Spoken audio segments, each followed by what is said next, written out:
From Seoul, South Korea, at this narration of Gandhi Katha today by Dr. Shobhana Radhakrishna, who is a globally renowned Gandhian. Today's event is a part of our continuing year-long celebrations commemorating the 150th birth anniversary of this great soul and his legacy worldwide. It is a personal pleasure and delight to welcome Dr. Shobhana Radhakrishna today on this virtual platform. We look forward to your narration of Gandhi Katha on a topical and a truly relevant theme in these challenging times, which is crisis due to COVID-19 pandemic and the need to live in harmony with nature, the Gandhian way. It also gives me immense pleasure to welcome Mr. Lee Gi-pyo, President of Asia Culture Institute, Asia Culture Center at Gwangju. They are also partnering with us in organizing this Gandhi Katha event. Let me tell you that ACC has been the center for promoting the Asian culture at Korea's cultural hub city, Gwangju. And ACC is one of our treasured partners in Republic of Korea. Since 2015, we have been introducing Indian dance, music, film, yoga to Gwangju city with the cooperation of Asia Culture Center and Asia Culture Institute. From cultural performances to art exhibitions and other hands-on activities, today we are partnering with them in bringing Gandhi closer to the people of Gwangju. We also have with us present here today Mr. Lee Byung-gong, principal of Jecheon Gandhi School from Chungbuk province. This Gandhi school is famous for devising alternative ways of learning and conducts education according to a student's aptitudes. It has adopted innovative special education and pedagogy that embraces children from middle to high school level. The school follows Gandhian philosophy to respect creativity, personality, and solidarity with local community and global networks. With these words, let me call upon our ambassador, Her Excellency Sri Priya Ranganathan, to give her welcome remarks. Over to you, ma'am. Namaskar, good afternoon. Annyeonghaseyo Shimnika. Dr. Shobhana Radhakrishna, Chief Functionary of the Gandhian Forum for Ethical Corporate Governance. Mr. Lee Gi-pyo, the President of the Asia Culture Institute of the Asia Culture Center in Gwangju. Mr. Lee Byung-gong, the Principal of the Jecheon Gandhi School. All other friends from Korea and India who are joining us this afternoon. Very good afternoon to all of you. I'm so pleased to welcome you to this virtual Gandhi Katha event by the well-known Gandhian, Dr. Shobhana Radhakrishna, who is recognized for her invaluable contributions to literature, social service, and her efforts to spread the message of the Mahatma. Dr. Shobhana is also someone I have known for a very long time. I recall very fondly the first time that we met Shobhana ji, which was in Bangkok many years ago.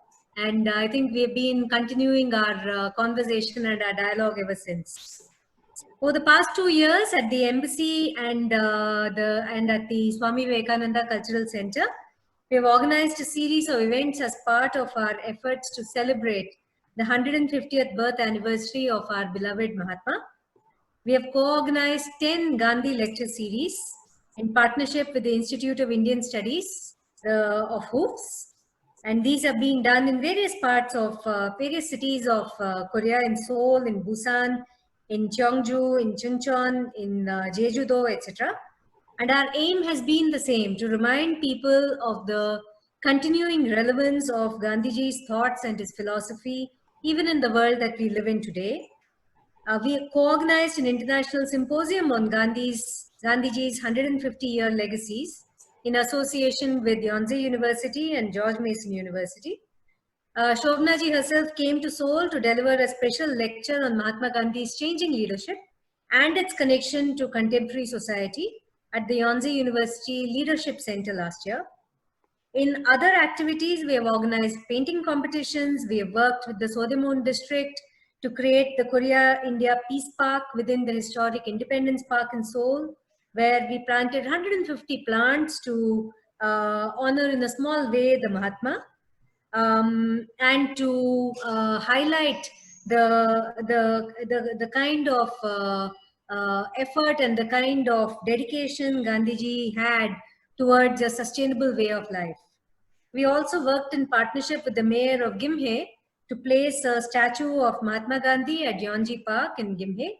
And this is again for the benefit of the people of Gimhae and to remind them of the enduring relevance of his message and his thoughts. Today's event is yet another part of the series of events to honor the Mahatma's legacy. Shobnaji's chosen theme of crisis during the COVID-19 pandemic and the need to live in harmony with nature the Gandhian way is very, very relevant and pertinent to the challenging times we are living through today. I hope that we will all get some new thoughts on how to deal with this situation physically, mentally, spiritually during and after this pandemic.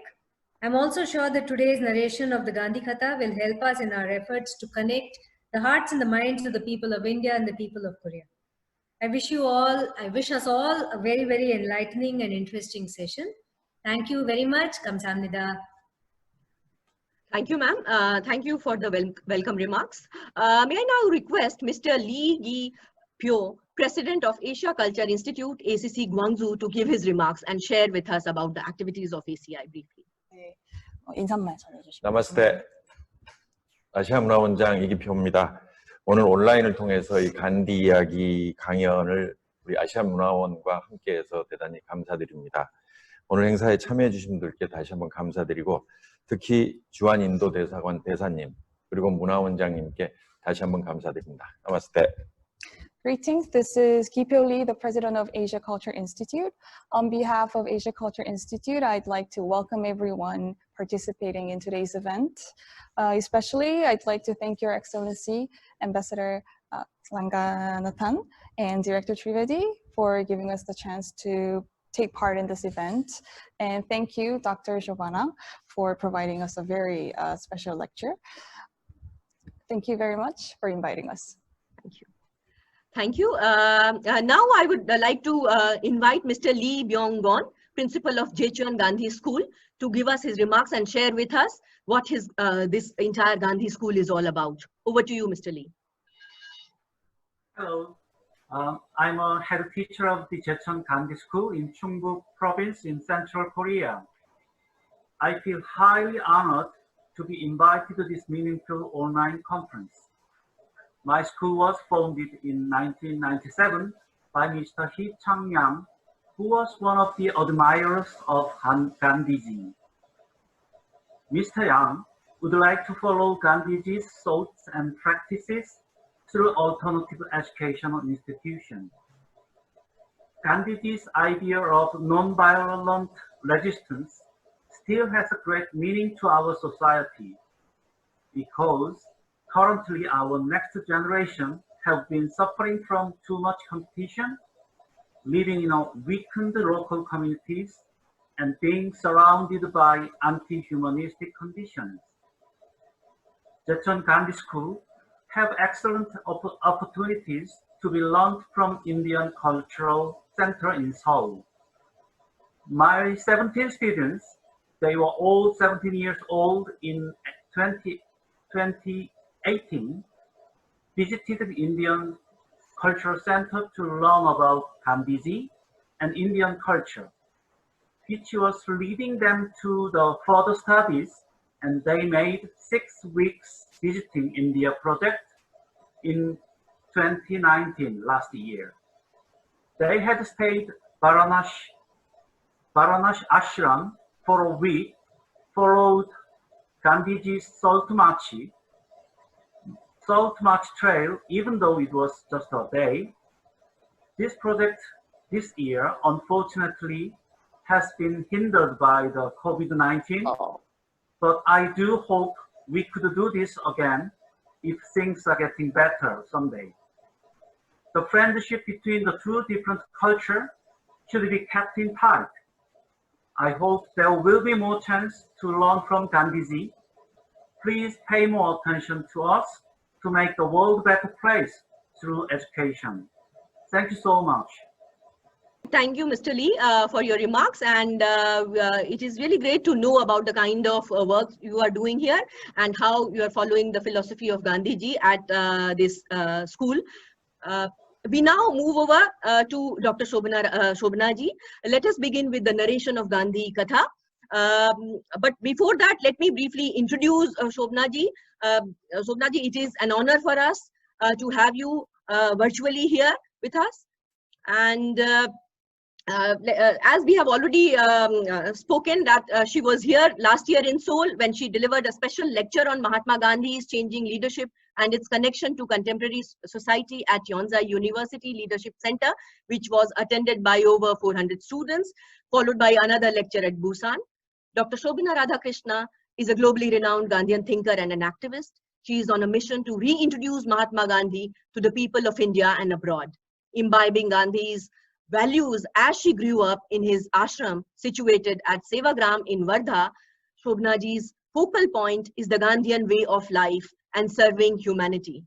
Currently, she is the chief functionary of the SCOPE Gandhian Forum for Ethical Corporate Governance, formed under the aegis of Standing Conference of Public Enterprises for Promoting Ethical Business Practices and Organizational Integrity in Public Sector Enterprises, and have given over 300 talks in major public sector undertakings in India. She has regularly addressed young probationary officers of the Indian Civil Services in the Apex Training Academics of Government of India.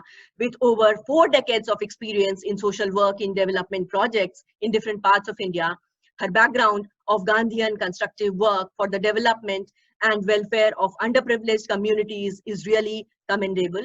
She has traveled internationally to give lectures on the occasion of the UN International Day of Non-Violence.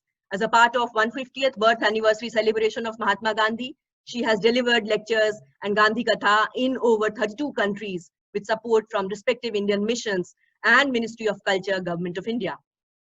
Her Gandhi Katha and the lectures on Mahatma Gandhi's vision and its relevance attempt to provide some principles, ideas, and alternatives that can help us in our quest for more significant substance, and also help address pressing social, communal, and ecological challenges of our times.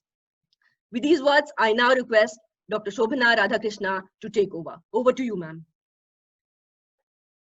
Namaskar. Welcome to the Gandhi Katha, narrated by me during the commemoration of the 150th birth anniversary of Mahatma Gandhi. I am grateful to Ambassador Srimati Supriya Ranganathan ji, Dr. Sonu Trivedi ji, Director SVCC Seoul, and for the partners, the Asia Cultural Center, Gwangju, and the Gandhi School to be present and support this event amidst the challenging times of the COVID-19 pandemic on the existential crisis due to coronavirus COVID-19 and the need to live together in peace in the Gandhian way. Gandhi Katha is based on the ancient Indian oral tradition of Katha or storytelling with bhajans and hymns.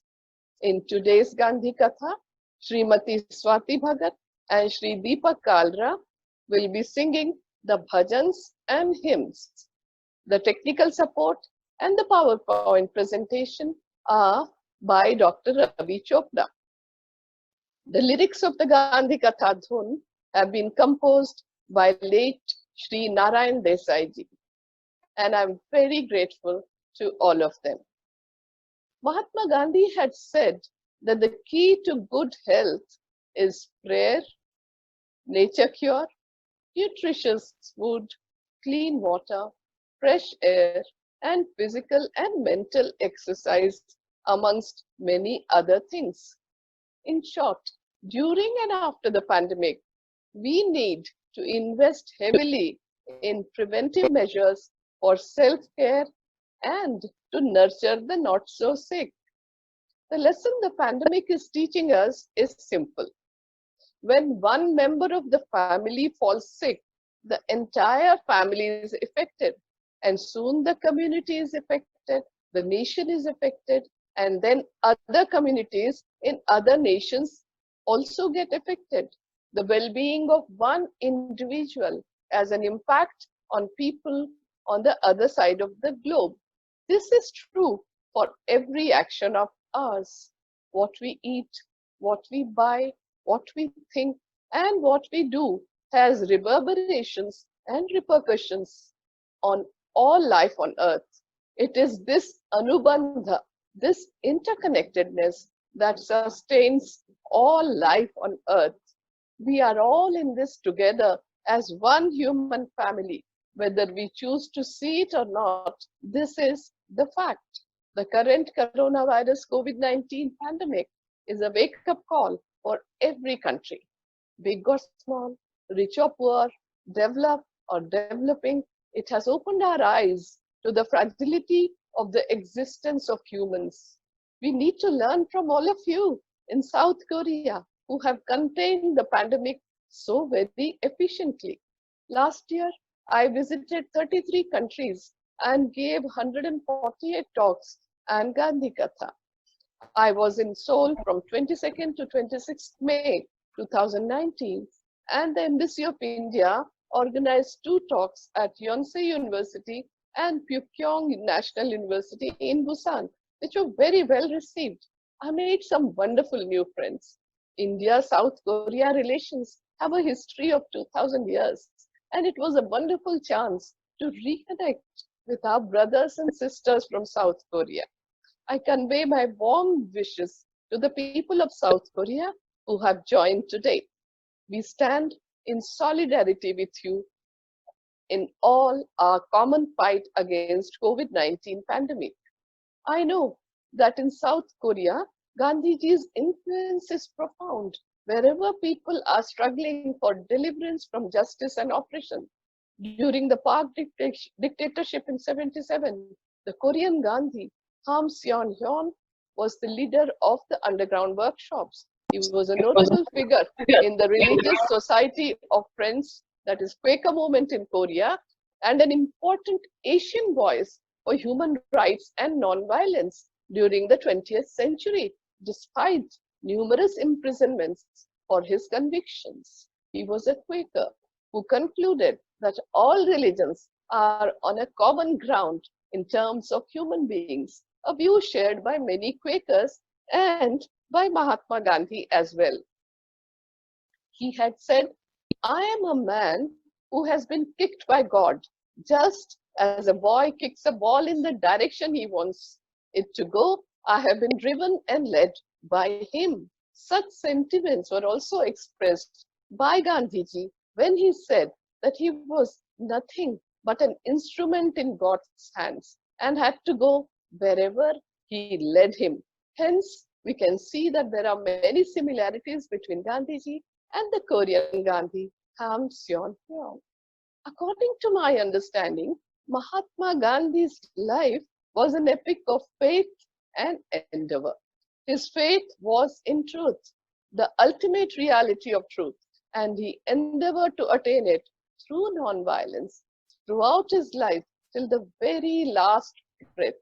Gandhiji's adherence to truth, non-violence, and purity of means has inspired me to give Gandhi Katha so that people could put their hearts into understanding Gandhiji and get inspired to learn from his ethical and moral leadership, spiritual life, revolutionary thoughts, action, and his lifelong service to humanity against all forms of injustice. Gandhiji used to remain positive under all circumstances, and that was his main trait. He had faced many challenges in his life, and I think as the world is reeling under the impact of coronavirus COVID-19 pandemic, and everyone is affected, it is important to face the challenge humbly, with reverence to the virus, with gratitude and surrender to the divine forces which are beyond our control. fearlessly, intelligently, and with a positive outlook towards life. The more positive we, the ordinary people, will remain, the sooner we'll be able to take this situation in an auspicious direction. For Gandhiji, this was his way of life. Perhaps the greatest source of strength for Mahatma Gandhi was in his faith in God. Truth was the deepest and the most complete form of God. The faith gave him the constant awareness that he was to be nothing but an instrument in his hands. He was to go wherever he was led. For him, the guidance of God constituted two things. One, he had to walk on the path enlightened by truth that was available to him in whatever measures and form. Two, he had to constantly gaze inwards and find inspiration through self-introspection, self-examination, and self-purification. This he did by repeated questioning, and that question has been asked in our Indian civilization for the past 5,000 years. And the question is, Ko aham? Who am I? What am I? And what is the purpose of my life? The answer came to Gandhiji that the purpose of life undoubtedly is to know oneself or self-realization. We cannot do it unless we learn to identify ourselves with all that lives. The sum total of that life is God. Hence, the necessity of realizing God living within every one of us. The instrument of this knowledge is boundless, selfless service, or in other words, the purpose of life is to serve others. The deeper the faith, the greater was the endeavor for Mahatma Gandhi. He said, truth is God. Satya hi Parameshwar hai. Faith in truth led Mahatma Gandhi to two other realizations. If God is omnipresent, then truth is omnipresent too. If each human being were an aspect of God, then each person is capable of being good, being truthful, and doing good to others. Therefore, his endeavor throughout his life was devoted to the search of that element of truth, to awaken it and to nurture it. This is why he could feel oneness with everyone. For most of us, this realization does not come easily. Because of this understanding of oneness, Gandhiji had no enemies. He did not want to settle scores with anyone, and he did not want to take any revenge. He merely wanted to extend his love, compassion, and respect to everyone. He respected individuals as individuals without attaching any labels. And that was one more trait that we see in Gandhiji. While giving this Gandhi Katha, I will be talking about many of his traits, which if we put it into practice, it will really transform us.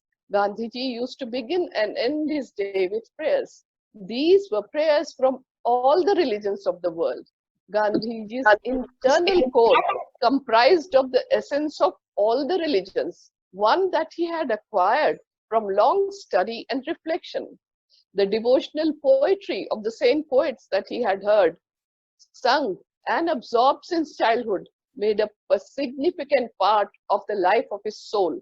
The voice of the saints captured him, the essence of India's culture, in an idiom that was available to all persons. In the beginning, we played the favorite bhajan of Mahatma Gandhi, Vaishnava Janato. He believed that it described the characteristics of a Jnana Yogi, philosophical mystic, Karma Yogi, active mystic, and Bhakta, devotee, and the Sthita Prajna, the one whose understanding is secure, or the person of steadfast wisdom in the people's language. The essence of this was nourished by his devotional poetry. He searched these philosophies in the world's religion through his intellect, but absorbed the teachings through his heart. The bhajans and hymns came to him naturally, without any effort, and he saw them also as a means of reaching out to people with his philosophy. He said that ultimately all the religions point to the same truth of compassion, love, and forgiveness, and that everyone must study the essence of all the religions in an attitude of perfect reverence and have friendship and respect for the practitioners of different religions and diverse cultures. All of Gandhiji's friends were from different religions and cultural background from around the world. Therefore, we will also begin today's Gandhi Katha with the Christian hymn, When I Survey the Wondrous Cross, that used to be sung in the morning and evening prayers in all his ashrams. This is a prayer for well-being, for the healing, for becoming holy, and for safety and health of humanity during these challenging times of coronavirus COVID-19 pandemic, when the humanity is reeling under the existential crisis. So, during all Gandhiji's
this particular psalm or hymn was played during all Gandhiji's fasts, and he undertook 31 times the fast for social cause. And for each of the fasts, he used to ask Meera Bahan, his English disciple Magdalene Slade, to recite this psalm.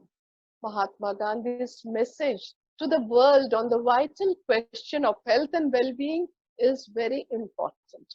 To him, the study of this question was part of the service to God and his creation, which was his mission. Knowing to care summed up his life. His message was simple and not difficult to follow. It encouraged every Indian or everyone to respect simplicity, voluntary self-control, reduction of wants, follow the Indian traditions, cultural practice, and the values taught by the Indian ancestors through yoga, Ayurveda, and for living in harmony with nature. His attire represented his message to lead a simple life of voluntary poverty. His teachings included instructions on manner of dress, personal health, hygiene habits, a vegetarian diet, values, and for making choices that reflect the nation's true spirit. In these times of coronavirus COVID-19 pandemic, which has engulfed the entire world, and as all of us are reeling under its impact in every corner of the world, it is time to learn from Gandhiji, who had said, "My life is my message." The first 18 years of Gandhiji's life were spent in India, where the seeds of spirituality were sown. In his 3 years of student days in London, his vision and knowledge expanded as he read the works of the great Western philosophers and poets, and met many thinkers and reformers during his Vegetarian Society days. He became a barrister in London, but also learned the lessons of citizenship. Gandhiji did his sadhana or penance in South Africa from 1893 to 1914, where he spent close to 20 years of his life. His life was transformed after the incident at the Pietermaritzburg station from that of an individual barrister Mohandas Karamchand Gandhi to a societal Gandhi Bhai or Brother Gandhi. And he gave the world a novel way of fighting injustice called Satyagraha, which is one of his first legacies to the world, to humanity. Satyagraha is using truth force, love force, and soul force to establish justice through self-suffering and sacrifice to melt the hardest of the hard hearts of the adversaries through non-violence. In 1904, in South Africa, after reading John Ruskin's book Unto This Last, Barrister Mohandas Gandhi transformed his life and started leading a community life of self-control, voluntary poverty, bread labor, and sarvodaya, or welfare of all. It was his actualization of his vision of a non-violent, face-to-face society. He established 4 ashrams in his lifetime, 2 in South Africa called Phoenix Settlement in 1904 and Tolstoy Farm in 1910, and 2 ashrams in India. He stayed in one more ashram for a short time, but the main ashram, some of you must have visited the Sabarmati ashram during your Dandi march, and this is in Gujarat, which Gandhiji has established on 17th June 1917, and the Sevagram ashram, where Kasturba Gandhi and Mahatma Gandhi lived in poverty like the common villagers of India from 1936 onwards. This was his ideal of a non-violent face-to-face society for Sarvodaya through constructive programs, which is his second gift to humanity.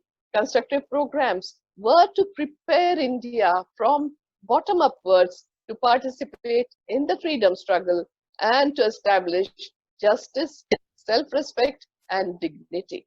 I am very happy to inform you that I was born in Sevagram Ashram, and my father was inspired by Gandhiji since his childhood and joined the non-violent freedom struggle in India.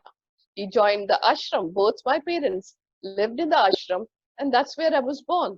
Even after Gandhiji passed away in 1948, for more than 5 decades, my parents and all of us have continued to walk on the path that Gandhiji has shown to humanity. It is not only for our family, it is open for the entire humanity. So what I'm telling you is based on what my father had told me, my own experience and understanding of Mahatma Gandhi, who has inspired a generation of people who have followed his path and continue to do so even till today.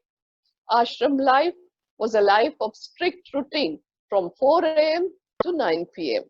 It was a simple life of voluntary self-control, punctuality, discipline, promptness, minimalistic living in harmony with nature, following the environmental credo of Gandhiji of minimum use of resources, recycling, reusing, and reducing, treating oneself through nature cure, having simple vegetarian diet, caring and sharing, being ever vigilant, walking, and daily morning and evening prayers, including daily practices of cleaning, sanitation, and hygiene, spinning and weaving, bread labor, disciplined life, constructive programs, and using every minute of time in the service of humanity. The time is the only non-renewable resource that all of us have, if we are lucky. And we must use time very carefully, like Gandhiji did. He is the role model of punctuality. And this is something all of us need to learn from him. That was his trait. He was a very, very punctual, disciplined, and prompt person. Gandhiji's unique practices of silence, prayers, fasting, and spinning gave him the internal strength. He carried out his experiments in health and well-being through nature cure, diet control, hydrotherapy, sun bath, mud packs, and observing silence for one whole day. The ashram inmates not only participated, but modified and validated them and still continue to practice till this day, points to their relevance, and I continue to practice these too. Gandhiji has given 3 gifts to humanity, and I have talked about the first one, which is Satyagraha, and a lot of people know about Satyagraha, but not all the aspects of it. Second is the constructive programs, about which very few people know. And the last one, the Ekadasha Vrata, or the 11 observances, which is for voluntary self-control, a life of Sanyam, and a moral and ethical life, which were a set of rules for the ashram inmates to lead a life of voluntary self-control. In the ashram prayers, in the morning and evening, the first verse from Ishopanishad, the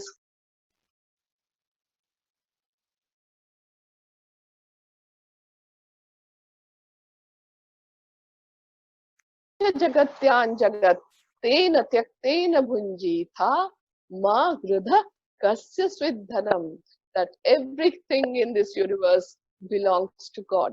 Nothing belongs to you. Enjoy the objects of the world in an attitude of perfect non-attachment. Enjoy it with a feeling of sacrifice to the extent that is necessary for you, and leave the rest for others in the society. Never ever crave the possession of others. Nothing really belongs to you. Now we will sing a Gandhi Katha Dhun describing the same sentiments in Hindi, which is Na yah tera, na yah mera, Ishwar ka yah Raj hai.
Very few people know that as a couple, Mahatma Gandhi and Kasturba Gandhi contributed immensely 123 years ago to public health emergencies and service of humanity.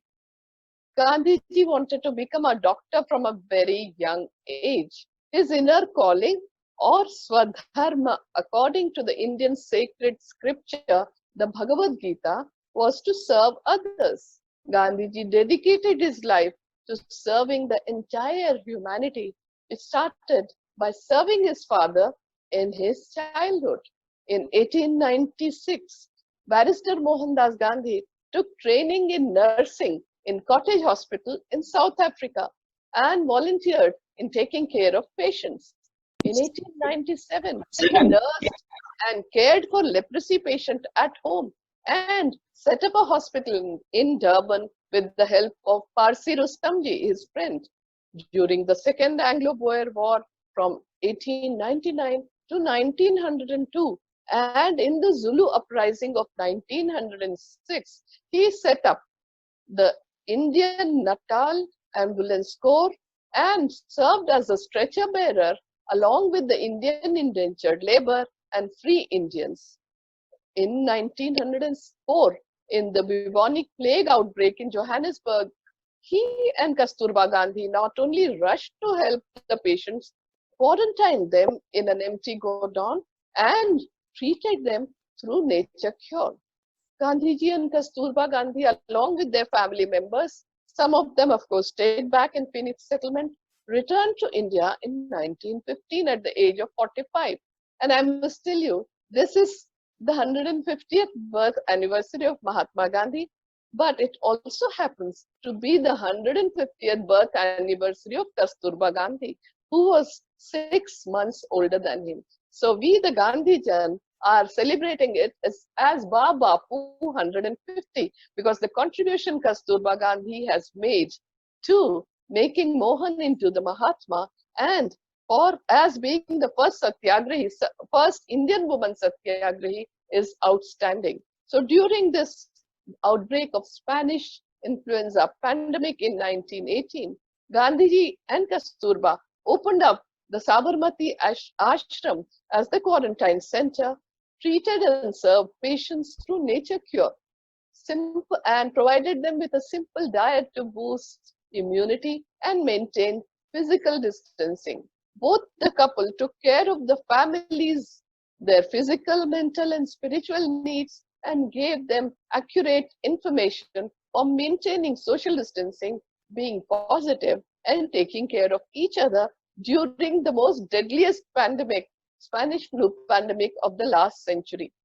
On 10th November, Gandhiji had said in 1918 that our ancestors could build such tough bodies in the past, but today we are reduced to a state of miserable weakness and are easily infected by noxious germs moving about in the air. There is one and only one really effective way by which we can save ourselves from them, even in our present broken state of health, and that way is of self-restraint or sanyam, and of imposing a limit to our acts, desires, and wants. Gandhiji used to call himself the commander-in-chief of the non-violent army, and always used to be the first one as the frontline worker in all the potentially dangerous situations. And same about Kasturba Gandhi. This was one of his traits. Another trait was that he used to treat all work as God-given work and used to work with the attitude of yajna or sacrifice. Now I will play a dhun which will talk about their quest for truth and non-violence and satyagraha, which is Lagi Re Lagan, Satya Ahimsa mein man mera magan. Lagi re lagan, lagi re lagan, Satya Ahimsa mein man mera magan, Satya Ahimsa mein man mera magan. Lagi re lagan, Satya Ahimsa mein man mera magan, Satya Ahimsa mein man mera magan.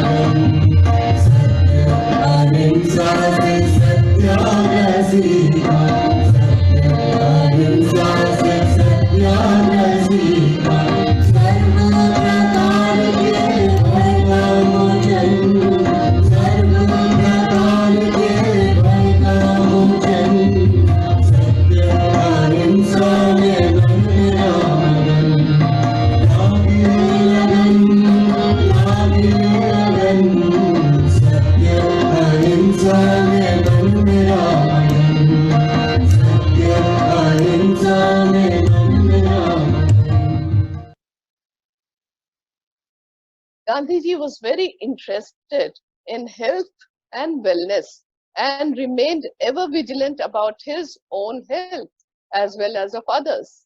He said that our lifestyle should be such that it should not let any disease come anywhere near us, and every person is responsible for looking after his or her own body, mind, and spirit impeccably. Gandhiji extended his inner calling of serving others to living a healthy and moral life in harmony with nature to with nature cure and maintained that health and well-being or wellness means one should keep the body healthy without any disease and must carry on the day's routine without getting tired. Gandhiji said that to have perfect understanding of our bodies, everyone must understand that our body is made up of the 5 elements that are found in nature. And that has been told by our ancestors, seers and sages since the past many, many centuries. And these 5 elements are air, water, fire, earth, and space.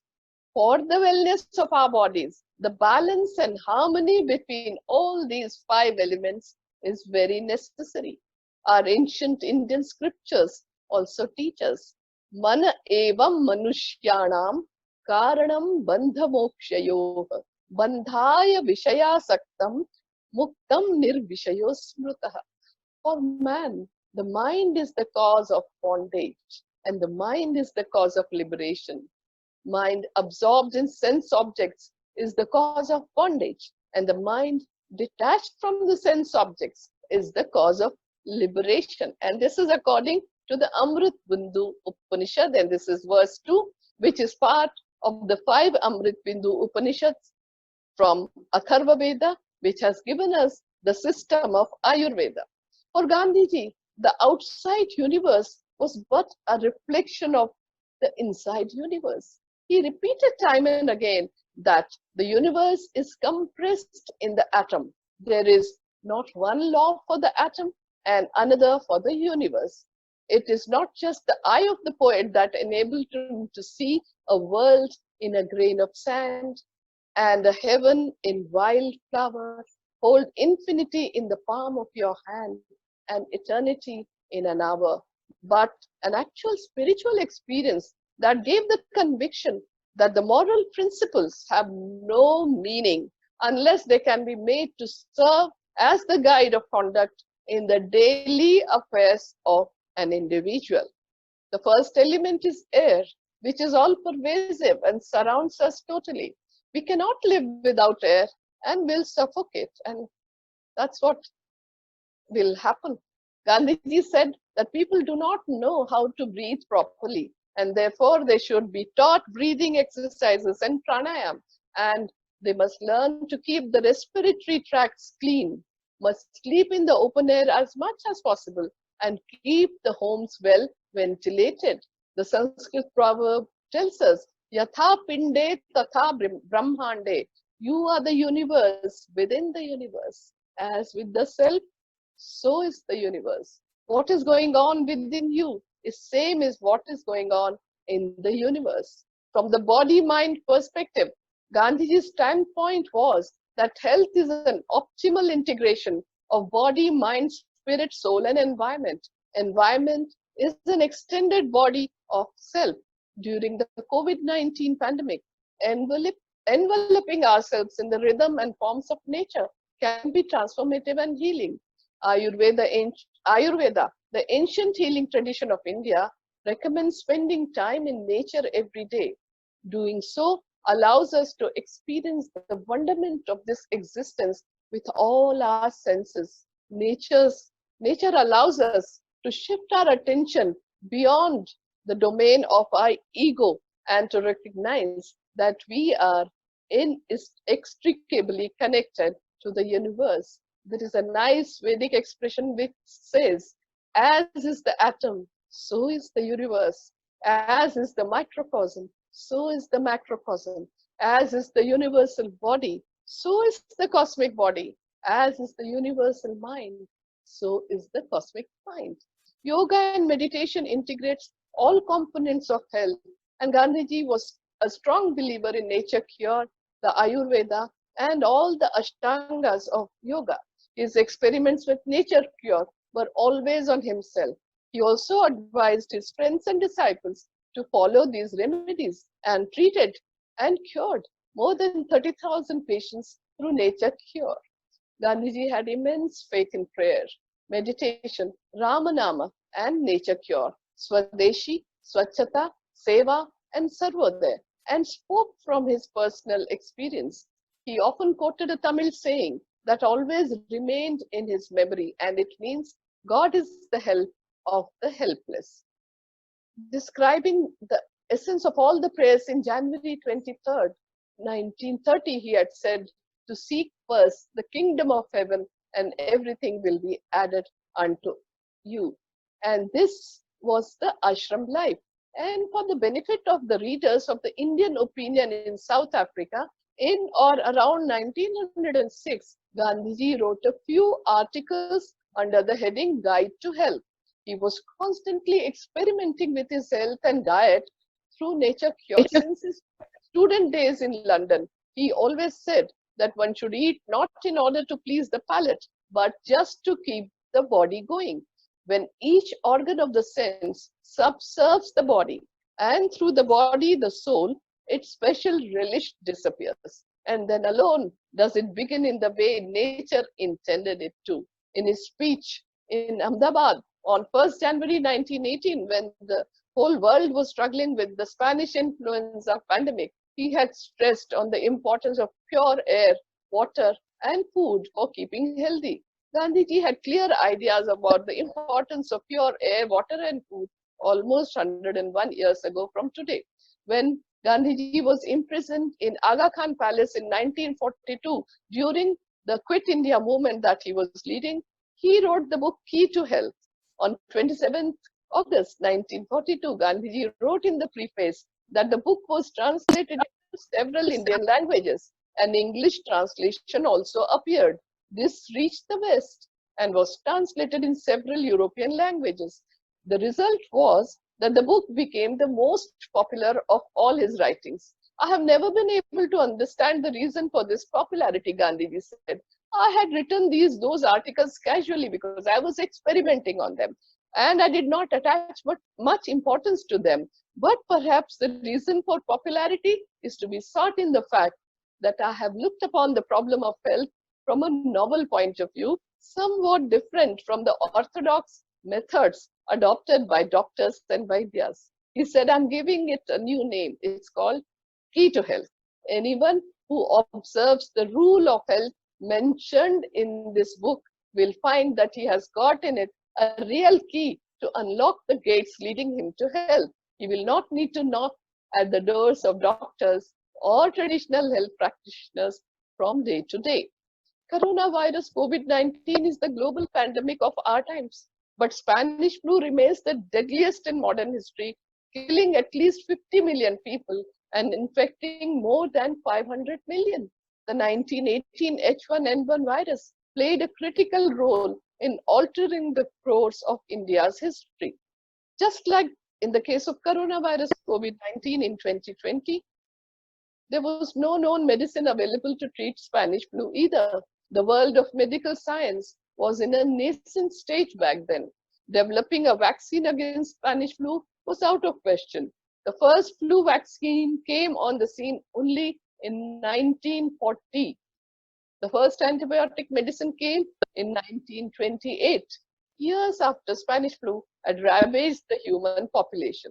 It was physical distancing, wearing masks, and remaining in quarantine that saved the world, particularly the developed one. Back then, and that is what Gandhiji also advised people to do. And this is precisely what we need to learn from Gandhiji during the coronavirus COVID-19 pandemic, which has come in a very different mutation, which is capable of making people infect each other in a dimension not known before to humanity, and transmission of the virus is through human-to-human contact. In the COVID-19 crisis, people are discovering just how much control they have over their thoughts, which is very little. In a crisis, fear and anxiety start to roam the mind, and struggling against them does only a little good, which is temporary at the best. This is why so many people turn to denial and distraction. They try to deny their fearful thoughts and turn to distractions to escape them through all kinds of other interests. But there is a better way. When a crisis makes you feel stressed, meditation and prayer relieves the stress response. Fear and anxiety are forms of stress that become exaggerated when events become uncertain, when you feel a loss of control over the situation, and when the stress keeps repeating itself without let up. The thinking mind reacts to all of those conditions. It always has, even in normal times.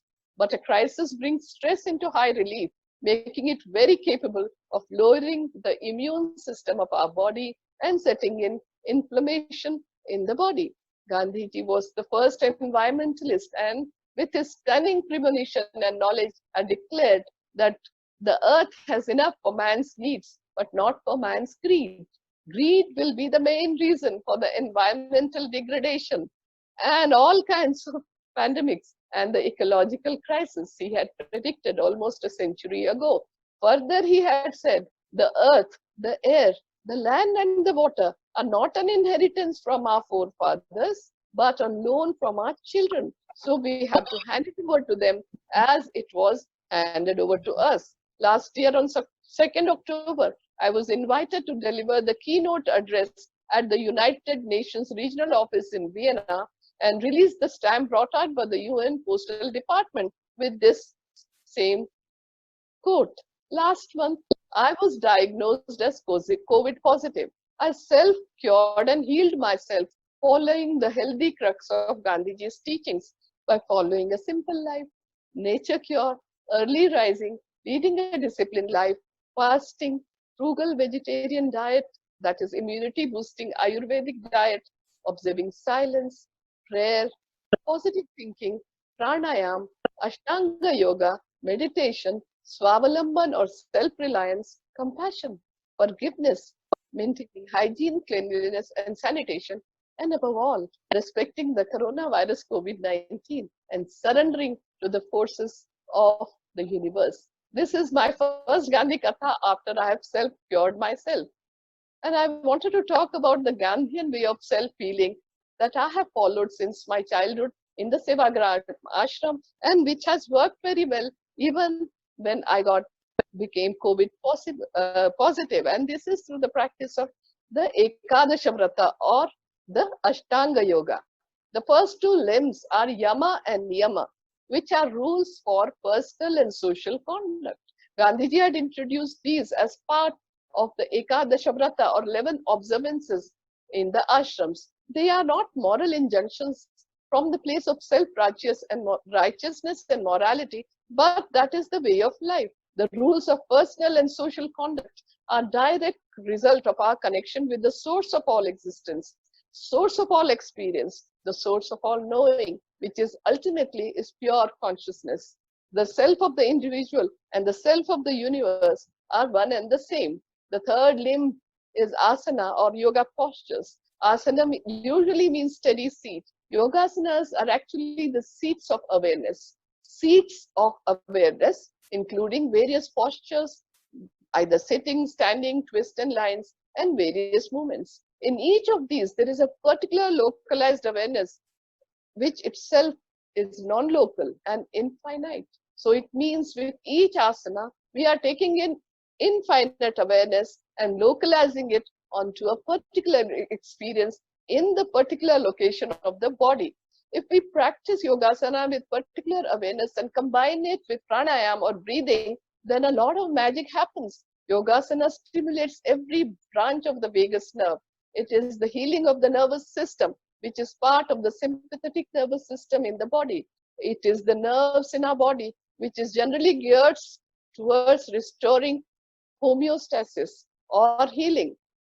It comes from the midbrain and it influences the interaction with other nerves. For example, and this is why Gandhiji has said that knowing about body, about individual's body is very essential. So everybody must have knowledge about their bodies. For example, the nerve responsible for the movement of the eyes, the oculomotor nerve, the laryngeal nerve, which is responsible for the tone of the voice, the facial nerve, which tells you the facial expressions, and the vagal tone are all interconnected and interrelated. Vagus nerve also manages the heart rate variability that decreases stress. It goes through the diaphragm, piercing the diaphragm, and it activates all the single organs of the body, ultimately bringing a sense of homeostasis or healing, manages itself, manages the regulation and decreases inflammation, because during COVID-19, if there is inflammation in any part of the body, it is a very then a different situation where things become very bad. So we have to manage the body inflammation. So the Gandhian way of life literally heals the body by reducing inflammation and restoring homeostasis, which is self-regulation, the dynamic state of non-change in the middle of change.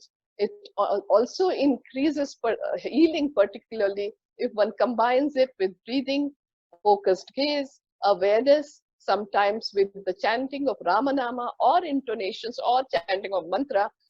All these are best practices of body healing, which I have tried and have healed myself. The fourth limb is pranayam, that is regulation of breath to gain neurorespiratory control, neurorespiratory regulation. There are many types of pranayams. Some are invigorating, some are calming, some are cooling, some are for energizing the body. So you can continue doing it for at least 5 hours in the day, 2.5 hours in the morning and 2.5 hours in the evening for self-care.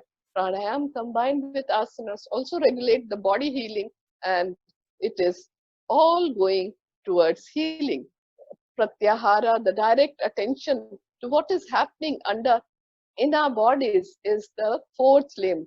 And this is exactly what we need to direct all our senses to understand what is happening in our bodies. And the organs such as heart for regulating the heartbeat, BP, and all the activities of the brain for healing ourselves. The fifth and sixth the limbs of Ashtanga are Dharana and Dhyan, which is focused awareness and concentration on what is nowadays called as mindfulness. It is also a means of getting in touch with the state of consciousness or soul consciousness of pure knowing and pure experiencing of all possibilities, and infinite correlation with the realm of interdependentness that leads to Samadhi, the eighth limb, that is calmness and transcendental awareness. It is very important for anyone who becomes COVID positive to remain positive, remain calm,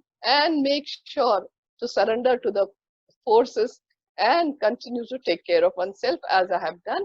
Gandhiji practiced all these, the sixth, seventh, eighth limbs of yoga through silence, introspection, prayers, deep meditation, and listening to the inner voice. When we combine all the 8 limbs of yoga as a regular practice for the process of self-healing in the Gandhian way, there is no anxiety, no fear of death or the existential crisis in day-to-day life, and especially during the COVID-19 crisis, because when whoever is born has to die, and there is no fear. There should be no fear of death.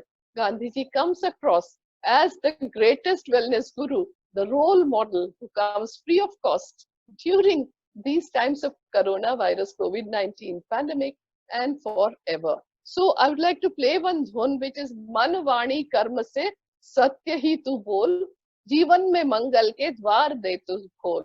A very simple way of Gandhian life in Hindi.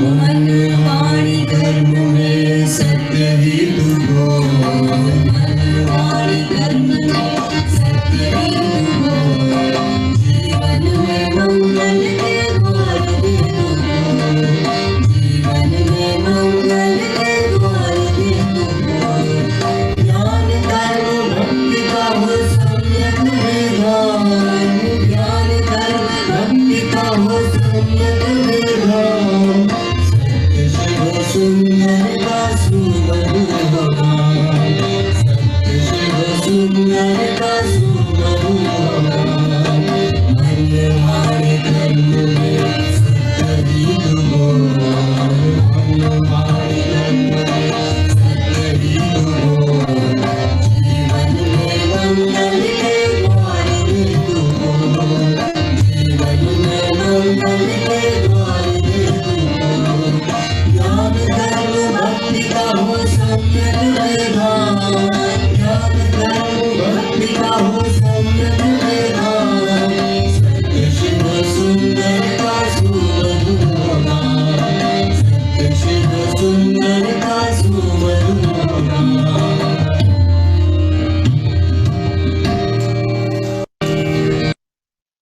will have to learn to live with COVID-19 now and in the future as well.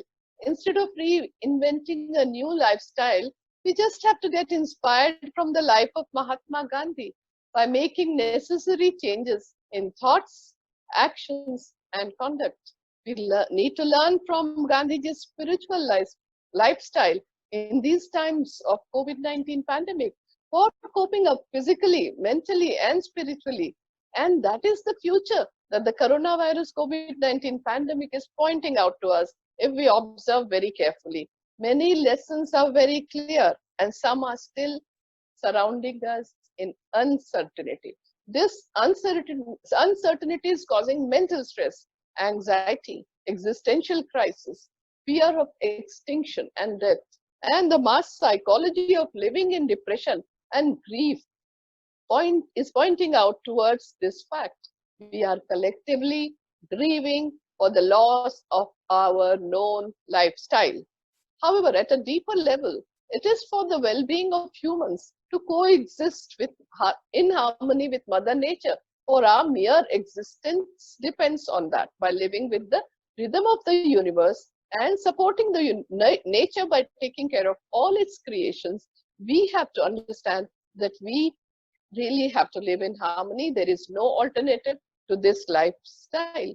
Amid the shock and panic, the catastrophe of COVID-19 has prompted some radical thinking, and people are trying to rethink. But anyway, here is the lifestyle that I've spoken about, that I have cured myself and healed myself.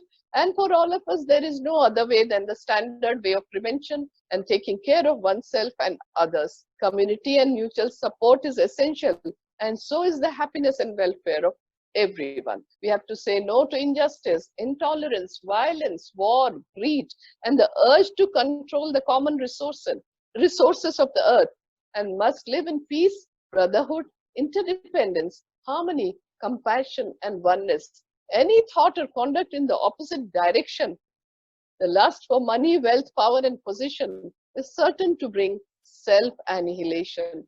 Global warming has brought in so much changes already, and all the solutions of these problems have to be global only. Waging wars, indulging in hatred, terrorism, greed, capturing, spreading unrest, all are useless because all of us are victims of the same climate threat and same coronavirus COVID-19 pandemic. In our civilization, our ancient sages and seers have always looked upon us as Vishwa Manava, global citizens, and we are part of the same family. The world is one family, Vasudhaiva Kutumbakam. We are all part of the same human family, irrevocably interrelated and interdependent, and have only one home, this planet Earth, or Mother Earth as we call it. If we still return to the normal standard of finding happiness by chasing money, power, position, and wealth through lifelong consumerism, then coronavirus COVID-19 has given us the wake-up call. This kind of lifestyle of empty consumerism and mass distraction has only increased the differences between the rich and poor, created the huge carbon footprint, increased the misery of the invisible poor masses. But now everything has changed. Intolerance, callousness, and indolence will not do any longer. We have to strive for excellence within what is now available to us, because everyone, irrespective of stature, health, age, or wealth, is affected by this pandemic. So I will end Gandhi Katha by Gandhiji's blessings and the Gandhi Katha Dhun for the well-being, safety, and health of all of us. Gandhiji had said that peace is the only positive force which will lead us from darkness towards light.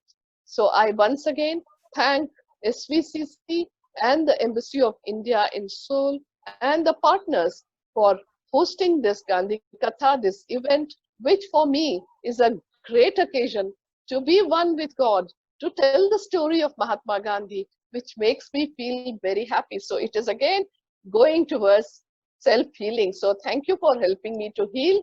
And then we will now end with the Dhun, Gandhi Katha Dhun. Shubha Mangal Ho, Shubha Mangal Ho. Blessing.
Thank you, Shobhana ji. Thank you. That was a terrific lecture, a wonderful narration of Gandhiji's life, his lifestyle, and the bhajans were really mesmerizing.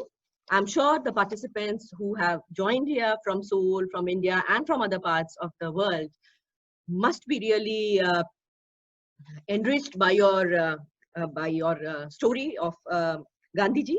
And in fact, very beautifully, you have brought about even some of the anecdotes from Gandhiji's life. And in fact, the one important thing which I would like to highlight, which you spoke about, was Ba Bapu, the 150th anniversary of Kasturba Gandhi also, which generally we miss out. So that was really interesting, the Ba Bapu combination that you brought out in your narration. And in fact, the way you narrated your own personal experience of coming out of COVID and how you followed the self-healing and the lifestyle which was given by Gandhiji was really great. And I'm sure the participants who have joined here today in this meeting, and also who are following us on Facebook and Twitter, we are live on all social media, so they will certainly get to learn from your own personal experiences. So Shobhana ji, really it has been a great experience for us here at Indian Cultural Center in Seoul to hear you live on this virtual platform. And we are really also grateful to Dr. Ravi Chopra ji for very wonderfully sharing the PowerPoint presentation and also the bhajans. In fact, that added value to the entire story which you narrated. Thank you, Ravi ji, for that. With these words, I would now request all the participants to keep your questions and observations ready. But let me, before inviting other participants, we have a very special guest with us here today. We have the Director of Indian Cultural Center at Maldives, Dr. Syed Tanveer Nasreen with us. Dr. Nasreen? Yeah, namaskar. And it's always such a pleasure to hear from Dr. Shobhana Radhakrishna ji, Chief Functionary at SCOPE, Gandhian Forum for Ethical Corporate Governance. She's not just an inspiration, and it's always so motivating. Thank you, Dr. Sonu Trivedi, my dear friend, Director, Swami Vivekananda Cultural Center, for allowing me to speak, for inviting me to speak. My regards to Her Excellency Ambassador of India in our country and other dignitaries. This has been a very, very motivational lecture on the crisis due to COVID-19 pandemic and the need to live in harmony with nature. The basic question, Shobnaji, that you started with, who am I, what am I, and what is the purpose of my life? All of us, most of us, I would say, spend our lives on searching who am I, what am I, and what is the purpose of my life. And thank you so much for showing us the Gandhian way of finding the purposes of our life. Thank you also for, it was wonderful to relate with the, when I surveyed the Wanderer's Cross by Isaac Watts, that was written in 1707, and the confluence of the cross, the Wanderer's Cross, with the Ramdhun. I remember you visiting here in March, and the Surah Al-Ikhlas from the Holy Quran that you had cited. I later met, here in Maldives, I later met the Deputy Vice Chancellor of the Maldives National University. And she said that I have, in fact, recited it all my life as a part of the religious text.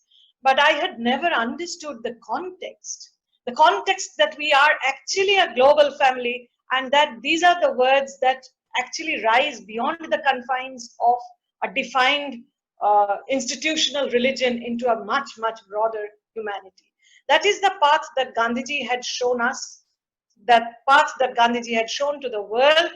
And thank you very much for redirecting us to the world, to simplicity, to self-control, the cultural practices and values of yoga and Ayurveda, hygiene and diet, Swadeshi, Seva, Swachhata and Sarvodaya, the principles of Seva, the Sevagram Ashram, and the management of the Spanish flu that had happened 102 years back in history. We had forgotten it. This was completely almost erased from our public memory. Thank you very much for reviving these memories and the necessity of living a minimalistic life, the simple rules of breathing, the simple rules of a disciplined life, the satyagraha, the constructive activities, and the ekadasha vows. We can make our lives so simple. The complications of our life, in fact, have led to all the chaos that we are presently currently in. The harmony with nature and nature care, Shobnaji, thank you very much for highlighting this. And this is why I always try to attend all your lectures, and thank you very much for being so inspirational and so motivating, for bringing us to that direction of Indian life that says, Sarve Bhavantu Sukhina, may everyone be happy. And this survey, this everyone, with no qualifications of caste, creed, community, and country of origin. Because we have been taught by our principles, emphasized by Gandhiji, and carried forward by missionaries like you, visionaries like you, of one global family that speaks of Vasudhaiva Kutumbakam, the world is one great family. And this one great family, the world being one great family, is all the more relevant now in the challenging situation of the COVID-19 pandemic. Our culture, our values have taught us to be, to live in harmony with and to uphold the principles of Sarve Bhavantu Sukhina, Sarve Santu Niramaya, may everyone be cured, Sarve Bhadrani Pashyantu, may everyone be witness the blessed, and Ma Kashchit Dukkha Bhaga Bhave, may no one suffer, may no one have an unpleasant sight. Thank you very much, Dr. Shobna Radhakrishnan-ji. Your life is a great example of being diagnosed COVID positive. I cannot for myself say that if I am diagnosed COVID positive, I can actually remain so positive as you have remained. You have showed each of us a path that way of curing yourself in the Gandhian principles of natural healing. Thank you very much for sharing these experiences, sharing the hope, sharing the values. And thank you very much, my dear friend Sonu Trivedi, for giving me this chance to share my opinions with you. Thank you. Thank you, Appa. Thank you so much. Thank you, Dr. Nasreen. It is really always a pleasure to hear from you also. We are colleagues, though very distant apart, but yes, we all belong to the ICCR family. Yes, connected by heart. Yeah. And also by ICCR. Of course. Yeah. Namaskar to all of you. Thank you. Thank you. We have a question and also observation by one of my former colleague at Nehru Memorial Museum and Library, Dr. Priya Bhalla. Dr. Priya Bhalla? Hello, can you hear me? Yeah. Please speak. Yeah, hi Sonu. Thanks for organizing this. It was really wonderful to hear such positive thoughts at this present time, at these moments of anxiety and concern that have been awakened, that have been heightened in these in all of us. So it was really peaceful and informative to hear ma'am speaking on all these issues. And I am working on Gandhian issues myself on the economic aspects, but it has been really informative to hear about Gandhi's role in and involvement in the pandemic and the Spanish flu. And so I was just wondering, and I wanted, if you have time, if she could dwell a little on did Gandhi use just the naturopathic technique for treating the patients then, or was it a combination of the modern methods that was used? And even if ma'am could share a little more on how she felt during the COVID pandemic, which she had gone through now, and looking at her, there's been all positivity that can be reflected out of her. So how did she get out of it, and how did she, we could just get some lessons out of it. It would be really good if we could hear more on that. Thank you. Thank you, Priya. Shobna ji, if you can please share your experience as has been asked by Dr. Priya. So during the Spanish pandemic, as I spoke earlier, there was no medicine available. There was no vaccine. There's no antibiotic. It all came later on. So it was only through nature cure that Gandhiji treated everybody. And even during the bubonic plague in 1904, he used only nature cure. So, and that's exactly how he treated others also. And in the ashram, the treatment was through nature cure only in the Sabarmati and Sevagram ashram as well. Although in certain cases, some modern medicines may have been given, but I am not aware of it. In my own case, when I was diagnosed on 22nd June as COVID positive, I had no panic.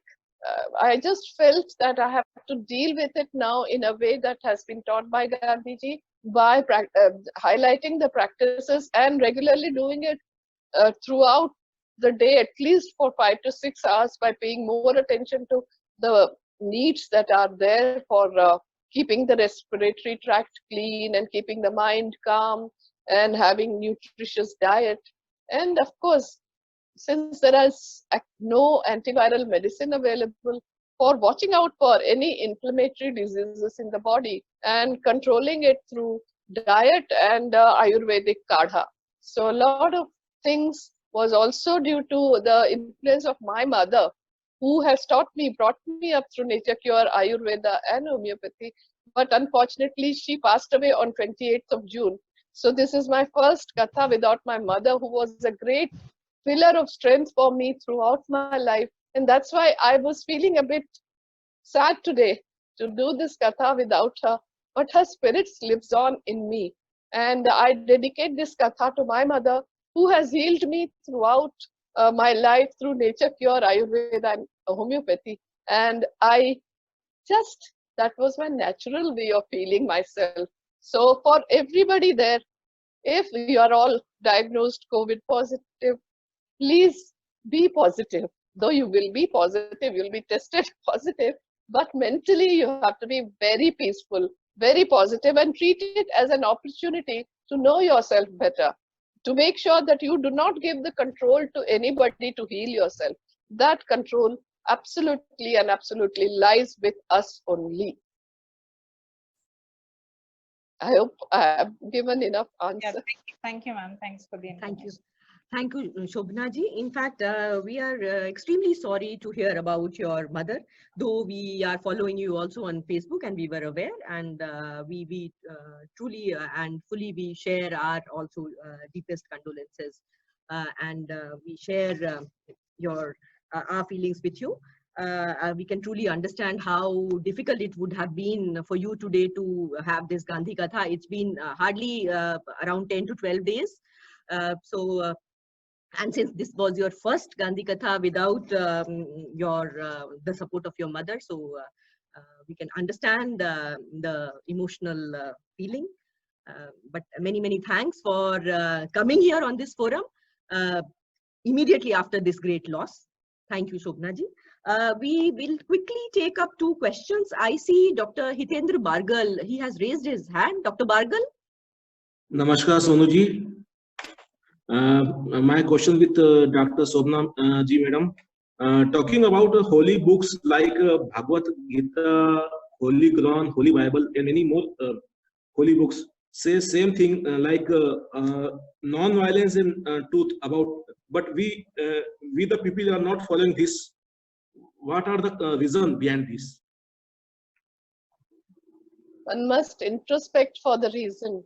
When the essence of religion is the same, to show compassion, forgiveness, and kshama and karuna to everybody, where else is the chance to have differences of opinion? Because everybody is free to choose their path, which only leads to one truth. And if we become tolerant, and if we are able to have a dialogue with each other, which Gandhiji's legacy is also of inter-religious dialogues and interfaith dialogues to resolve conflicts, then we will know that each and everybody who is following different paths to reach the same self-realization is also should read the essence of all the religions to see how every religion teaches the same path of self-realization, but through different modes. So once that realization comes, and the realization of oneness also takes place, that we are the members of the same human family. We may look different, we may follow different paths, we may dress differently, but that does not make us at all different. We are but one family of brothers and sisters. So like in the family, we have tolerance for our siblings, for our parents, for our grandparents, great respect for everybody. The same thing has to be followed with the entire globe. Thank you, Shobna ji. We will That is just the global family. So that's all. It's very easy. Thank you, Shobna ji. We will just take one last question, and after that we will wind off. I'm sure you also must be tired. Pinku Jha. Mr. Jha, are you here? Yeah. Hello. Yeah. Good afternoon, ma'am. Shobna, ma'am. I just want to share something. Like a few months back, before this COVID pandemic, I have been asked from my friend, like, is it possible the Gandhian philosophy is feasible to apply at the global level, the global issues of current era, where the global politics of power and realistic conflictual zone is going more harder and harder. So, is it possible, like the Gandhian practical idealistic idea is much can solve the issues of those problems? So just I found later on this COVID pandemic, like how Gandhian philosophy, like you're talking about, is actually dealing is very much possible to use these Gandhian philosophy to apply, and this could be a reason, this could be a solution to solve the this COVID kind of the global issue. So is like the idea of practical idealism of Gandhiji, is that the same thing we are talking about? Like, is that the cure to the global issues, the practical idealistic the vision? Gandhiji called himself a practical idealist because if he liked something or heard something or read something, he immediately started practicing on it. If we just keep talking and if we just keep theorizing and dreaming of controlling the entire world through violence, look at what has happened to our world today. Where do we stand? Is there any alternative to peace and non-violence? And this was the only man in the last century when the entire world was torn apart by violence, hatred, and intolerance. There were 2 world wars, the Holocaust and the atomic bombing. Violence was going on one side because of human greed. But Mahatma Gandhi was the only one who stood apart from them, and he was waving the flag of tolerance, peace, and non-violence. Even today, to resolve conflicts, there is only and only the Gandhian way of dialogue to reduce conflicts. And people have to raise up, understand their duties, and see that they take full participation, full responsibility for their actions. And all of us must become, in a way, very alert and vigilant like Gandhiji to injustice. And once we start waking up to our true potentials, then yes, even if we take a very small step, that step will be in a positive direction. And in all the problems that we are facing, if you have read and studied Gandhian philosophy, see where and when his whole idea of truth, non-violence, and purity of means can be applied. And as Gandhian ideology is truth, non-violence, and purity of means.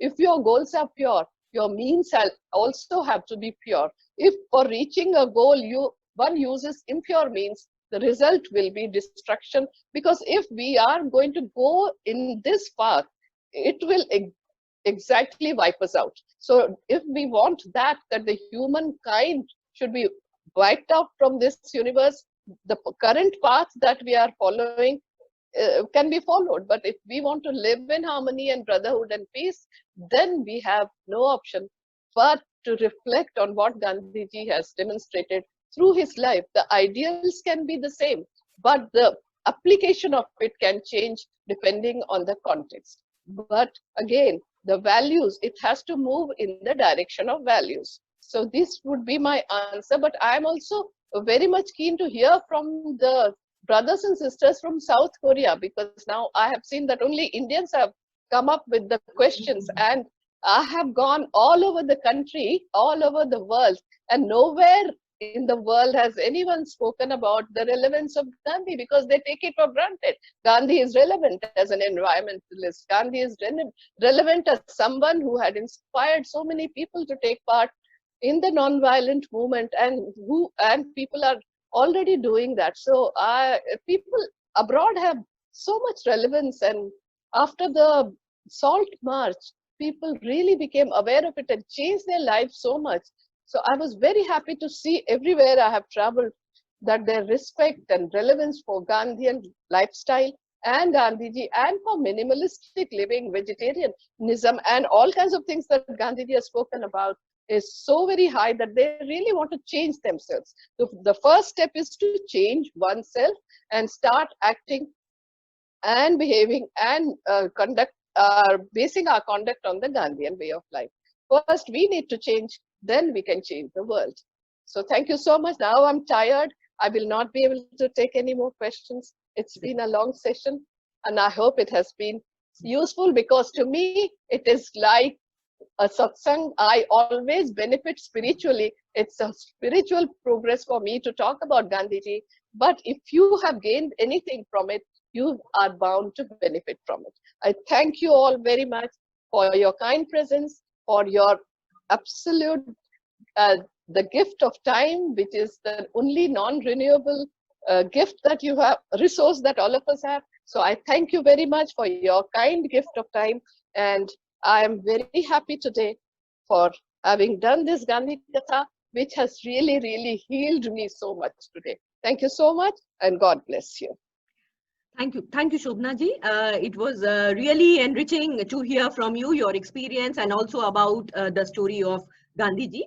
Let us now wrap up the discussion and give a great round of applause to our most valued speaker, Dr. Shobhana Radhakrishna, all dignitaries, invited guests, and all the live participants here in this meeting, as well as on our social media handles.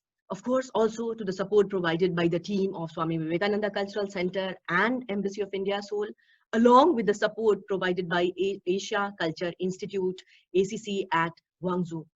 To our participants, my common message, which I give every time: stay tuned to our social media handles for more updates about our upcoming events, and do write to us to keep us updated about any new ideas and suggestions for deepening the cultural cooperation and people-to-people ties between the two countries of India and Republic of Korea. Thank you. Kamsahamnida.